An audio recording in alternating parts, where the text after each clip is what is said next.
Ada Yunarto Wijaya, pengamat politik, yang nanti juga kita akan berusaha untuk bergabung dengan telepon. Pemirsa, ada Febri Diansyah nanti di CW, semoga bisa dihubungi lewat telepon ya.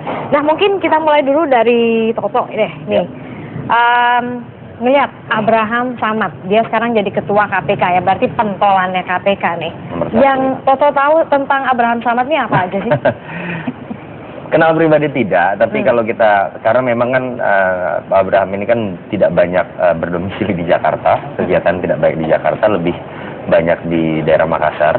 Tapi kalau kita lihat sebenarnya memang ya bisa dikatakan ada harapan ya, dalam arti memang dia orang yang lama bergerak di bidang kegiatan anti korupsi, lalu kemudian juga sosok aktivis, dalam arti daya tarungnya saya yakin ada.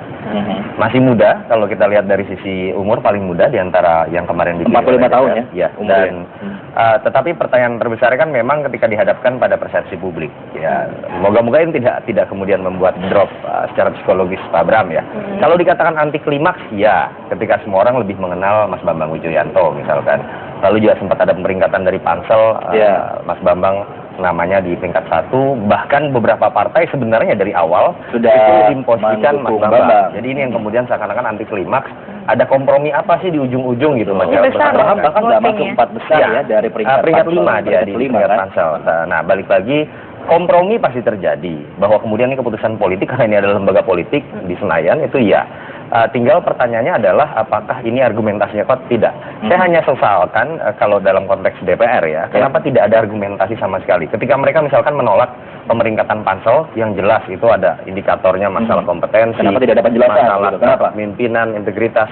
Lalu kemudian ketika mereka memilih, mereka juga tidak mengeluarkan bahkan argumentasi apapun. Ini yang menyebabkan ya kompromi aja, mungkin home pimpa aja gitu kira-kira gitu kan. Ini yang kita agak sesalkan, dan moga-moga ini bisa jadi pelajaran untuk pemilihan bukan hanya KPK ya, tapi lembaga negara yang lain. Lalu yang kedua, tetapi ada sisi positif saya pikir, walaupun ini anti klimaks, tapi kalau kita lihat munculnya sosok Pak Abraham Samad ini, moga-moga mengembalikan karakter kepemimpinan KPK yang sifatnya kolektif kolegial. Kemarin-kemarin kita nggak dapatkan itu. Saya agak takut sebenarnya kalau Mas Bambang yang jadi dengan segala macam kelebihan yang dia miliki, seakan-akan kita hanya bergantung pada satu orang. Bergantung pada tindakan one man show, yang itu biasanya gampang diintervensi oleh beberapa pihak untuk memecah belah pimpinan KPK. Tapi kalau kolektif kolegial pun juga memang dalam berembuk itu kan bersama, tapi keputusan kan tetap di tangan yang pentolannya dong. Enggak. Oh enggak gitu? Dia harus keputusan berdasarkan bersama. Ya. Ini masa yang pada prakteknya benar-benar seperti itu? Betul-betul seperti itu. Makanya sebenarnya jabatan ketua ini bukan dalam arti kemudian dia memiliki hak untuk otoritas penuhnya yang kemudian bisa menganulir keputusan bersama pimpinan KPK. Itu yang kemudian menyebabkan ya sudah saatnya kita kembalikan ke karakter yang sebagaimana mestinya itu, kolektif dan kolegial. Akan berbahaya kalau memang keputusan hanya diserahkan pada satu ketua saja. Diharapkan partnernya bisa lebih sinergi, sulit mengintervensi 5 ya, plus Pak Busro lebih sulit untuk mengintervensi 5 orang secara bersama-sama ketimbang satu orang. Kalau dari Andari gimana? Maksudnya kamu begitu ya melihat sosok Abraham Samad ini apa jadi punya new hopes? Kayaknya KPK bisa kita harapkan. Kalau new hope iya, apalagi lihat dari latar belakangnya tadi kan, dia udah lama bergerak ya di bidang anti korupsi sebagai aktivis, apalagi diketahui juga kalau Pak Abraham Samad itu tidak didukung oleh partai manapun gitu kan. Jadi sehingga tuh inginnya sih ketua KPK itu bisa mengembalikan image KPK sebagai lembaga yang independen. Cuma kan karena kolektif kolegial tadi, jadi ketika mengambil keputusan itu mau nggak mau kan ya tidak sendiri bareng-bareng. Sementara mungkin deputi yang lain dari KPK ya kita nggak tahu gitu, maksudnya di belakangnya yang mendukung siapa. Tapi apalagi dengan proses yang terjadi untuk kayak pemilihan KPK itu, masalah fit and proper test, yang penundaan segala macam, itu sebenarnya banyak sekali yang perlu dipertanyakan gitu. Pertanyaannya gimana nih kalau gaya Andari nih, gaya provokatif Pertanyaannya kenapa sih, maksudnya itu kan untuk alokasi masing-masing calon pimpinan itu kan dalam waktu sehari gitu. Cuma kenapa sampai seminggu diundur dan hanya sibuk ngurusin masalah administratif gitu. Sementara menurut saya masalah detail-detail laporan harta kekayaan segala macam itu kenapa sempat sampai ada yang kurang segala macam. Padahal itu kan penting banget. Emang segitu susahnya ya nyari informasi itu, gitu. Itu sih alasan aja kali ya, atau gimana? Susah. Di belakang layarnya kan, ya kita nggak pernah tahu. Apalagi yang memilih calon-calon itu kan ya Bapak Presiden juga kan. Maksudnya yang kayak punya kekuasaan. Yang saya bingung sih sebagai mungkin orang awam ya. Emang sesulit itu untuk mencari data-data itu sehingga kayak ada penundaan segala macam. Sementara hal itu menyebabkan apa ya, saya sebagai orang awam gitu, saya lihat kayak ada pelanggaran aturan sendiri dari DPR. Ini memang suara yang sering muncul ya. Jadi memang tidak bisa dipungkiri ketika masuk ke level keputusan politik pasti ada kepentingan di situ. Bukan kepentingan DPR aja. Orang mengatakan ada kepentingan juga dari tanda kutip istana begitu kan. Dan memang ini yang paling sulit ya. Kalau kita lihat 2009-2014 ini kan akan dipenuhi oleh yang namanya kasus-kasus politik hukum. Kenapa terjadi seperti itu? Politik tarik ulur. Kalau 2009 kita sebenarnya sudah bisa memastikan sebelum-sebelumnya, kalau dari survei Pak SBY sudah pasti jadi lagi, kira-kira. Kalau 2014 ini wilayah tidak bertuan, siapapun merasa bisa menang gitu, kemudian kompetisinya lebih ketat. Dan yang paling mujarab untuk dijadikan amunisi politik tarik ulur itu kan politik hukum. Disinilah KPK berada. Ini yang menjadi kemudian situasinya lebih berat. Kita lihat ya KPK pada situasi sekarang. Nah, ini yang kemudian menyebabkan termasuk pemilihan ketua KPK akan banyak sekali diintervensi oleh banyak kekuatan. Dan kita bisa lihat bagaimana ada klaim-klaim ketika Pak Abraham Samad terpilih, Yunus Hussein tertendang gitu ya. Langsung ada klaim, misalkan ada seorang petinggi Partai Merah yang mengatakan ini adalah kemenangan kubu koalisi Senturi. Loh, kasihan sekali kalau seorang ketua KPK, pimpinan KPK kemudian dianggap hanya sebagai bagian dari kemenangan koalisi tertentu. Padahal mereka jelas harus berdiri di tengah. Lalu kemudian dibebani misalkan langsung dalam setahun pertama harus menyelesaikan kasus Senturi. Ini yang, padahal kasus ini kan kita tahu sangat sensitif berhubungan dengan partai tertentu saja. Padahal kan banyak puluhan kasus, ratusan kasus lain yang nilainya juga tidak kalah besar, yang tetap harus jadi fokus perhatian. Jangan sampai kemudian kerja KPK, beban pada ketua KPK ini hanya dilimpahkan pada kasus-kasus yang menguntungkan pihak tertentu. Tapi dia apa salahnya juga berharap bahwa Senturi bisa diselesaikan sama Betul, Abraham. tapi kalau kemudian, ini yang saya tidak setuju, sosok Abraham Samad hanya dilihat kerjanya berdasarkan penyidikan terhadap kasus Senturi, saya pikir itu tidak adil.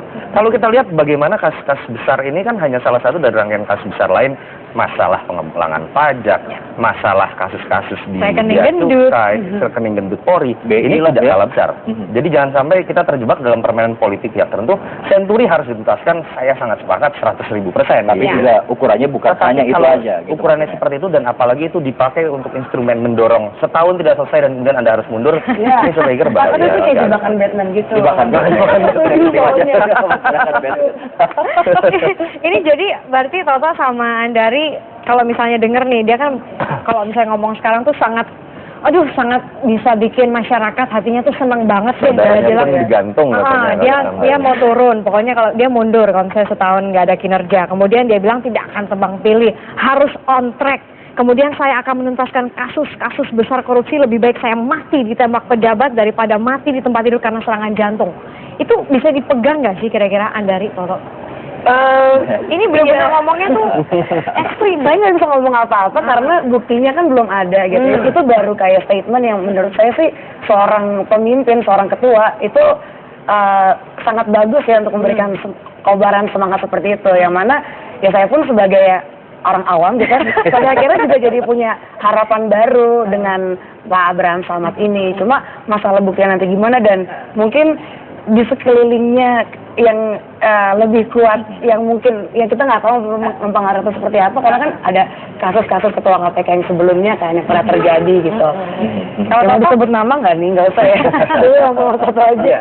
Kalau saya melihat gini, jangan sampai kita terjebak juga pada penampilan yang sifatnya populis saja. Dalam arti dia memberikan statement-statement yang populis, seksi gitu ya, dan kemudian kita merasa disitulah poin lebihnya. Kelebihannya ada beberapa indikator yang sebenarnya kita bisa lihat, dan itu yang kenapa saya katakan saya tidak setuju kalau sebatas ada ungkapan saya akan selesaikan satu kasus besar dan kemudian saya sudah bekerja dengan baik. Aman. Ada beberapa indikator ini yang tidak dibuka di publik ya, yang sebenarnya menunjukkan bahwa dia akan bekerja dengan baik, termasuk memperbaiki sistem KPK yang selama ini dianggap bermasalah, termasuk oleh DPR. Satu, berani tidak merealisasikan penyidik independen yang sekarang belum ada di KPK. Ini sebuah keberanian luar biasa. Yang kedua, misalkan betul-betul membuat roadmap yang selama ini dikatakan oleh DPR belum pernah ada roadmap dari KPK. Sehingga kalau sudah ada roadmap itu kan jelas skala prioritas dia akan selesaikan kasus kakap apa saja, dan kemudian di situ juga DPR publik bisa menilai betul-betul berdasarkan apa yang dijanjikan di dalam roadmap tersebut. Jangan kemudian liar begitu. Si A maunya kalau kasus ini selesai baru Anda sudah bekerja. Si B ingin kasus B yang selesai. Ini kan tidak akan pernah selesai. Lalu seperti hal-hal lain yang berkaitan dengan masalah penyelesaian hal-hal internal ya, agak teknis seperti masalah pembuatan indikator terukur mengenai kerja supervisi dan monitoring. Itu yang selalu terhadap kejaksaan Jadi dan pembenahan internal juga Anda pikir itu harus yang menjadi tidak ukuran. pernah disinggung oleh DPR, saya sayangkan. DPR tidak konsisten ketika mengatakan dulu DPR kepentingannya nggak ada KPK juga ini masalah. hanya menindak, tidak pernah melakukan supervisi, monitoring. Sekarang ketika jadi dituntut di masalah penindakan. Ayo selesaikan kasus NPWP dalam 1 tahun. Kita kan bisa lihat siapa yang sedang bermain di sini, siapa yang konsisten di sini. Itu yang saya maksud, kayak butuh tuh untuk kayak mengembalikan KPK sebagai lembaga yang totally independen. Jadi mungkin segala sistem kerja segala macam itu benar-benar tidak ada intervensi dari pihak luar. Karena kan ya seindependen itu. Kalau emang itu terjadi, mungkin saya lebih punya harapan besar lagi ke Pak Abraham Samad untuk merealisasikan statement-statement dia itu. Oke, baik. Kita akan jeda pada sinak. Biasa kita masih akan kembali masih memperbincangkan mengenai KPK baru, kemudian masa depan pemberantasan korupsi di Indonesia bagaimana. Tetaplah di 811 Show.